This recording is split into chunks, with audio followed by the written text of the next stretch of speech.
Did you feel that Dillon cheap shotted you? Yeah, for sure. That's just who he is.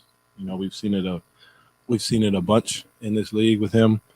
Him and I have had our personal battles for years. Um, quite frankly, I've been busting his ass for years. Playoffs, regular season. In the one game he does a high job on me today. He decides to do something like that, and there's no place in that in the game, and you got to protect yourself at the end of the day. But um, this has been brewing for years. With other guys in the league, and you all see it. It's not something that this isn't new. And tonight was just the end of it, but it's tough when you can't guard somebody and can't do something with somebody. You got to resort to that, and that's what he's done to a lot of players. Off the top of my head, I think it's like Dame and Steph. It's just one of those things. That's what you resort to, and that's cool. But I'm glad my guys held it down tonight, and had my back. Throughout the whole thing. Chris Vito of Cleveland.com. Hey, Donovan. You said you've had matchups with him before. Have you ever had an Yeah, we've been talking nonstop. I wouldn't say this to this extent, but there's always been talks. You can go back. I think it was like 2 years ago, regular season, like 30 points a game. Like it's nonstop talking back and forth, and that was cool when we were just talking. But that right there that's where the line has to be drawn, and the NBA has to do something about it. Because like I said, I'm not the only person this has happened to. There's no place for that in this game, and like I said, I took matters into my own hands. But at the end of the day, that ain't it. Did you sense it building up throughout the course of the game? I wouldn't say to that. I didn't think it was gonna be like that. Maybe the jawing back and forth, which is part of the game, and that's cool or whatever.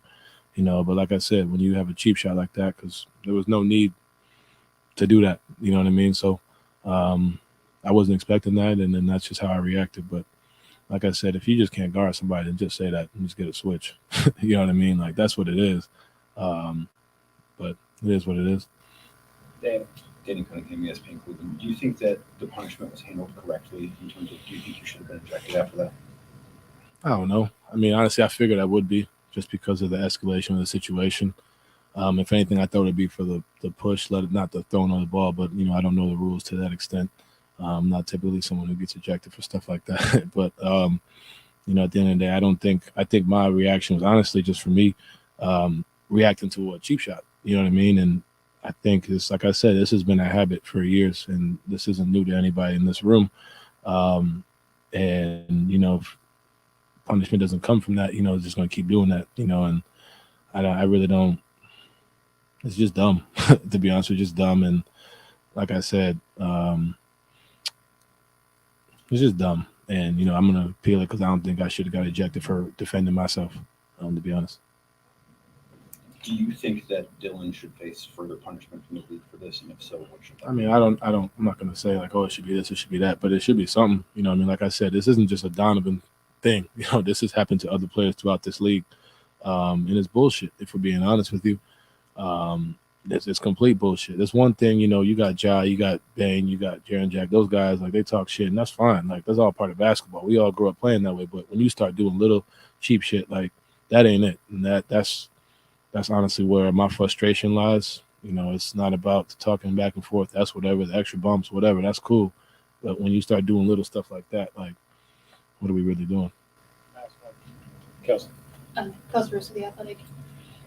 What have the guys said to you in the locker room afterwards, or even after, like, on the floor as you waited for the ejection? Yeah, I love my guys, man. They were watching it on the laptop. I'm trying to be all serious and whatnot, and they out there just like, oh, wow, and like saying, look who's here. And it was Robin Lopez who was the instigator, which was the funniest part about the whole thing, watching it, telling everybody, pulling everybody over, trying to show everybody the computer. Like I said, I love my guys, man. Like I said, they held it down for me. We got a talented group. We all felt Darius should have been an all-star, and he went out there and proved it tonight on the national stage. And, I think the biggest thing is we just find a way to win, and, we use that to our advantage to continue to compete. That's not a bad team over there. They're a really talented group, but at the end of the day, I'm probably going to get back at them and they're going to start yelling and screaming like they always do. And that's why I say I love my guys and I'm appreciative of it for sure. Happened in third quarter, so obviously have you talked to JB yet since it happened? Like, Not like face to face. Yeah, we said a little something, but nothing about that. Just more so, like I said, you just got to protect yourself at the end of the day. That's really all it is. And like I said, we got the win, so that's all that matters to me. Appreciate it. Thank you. And,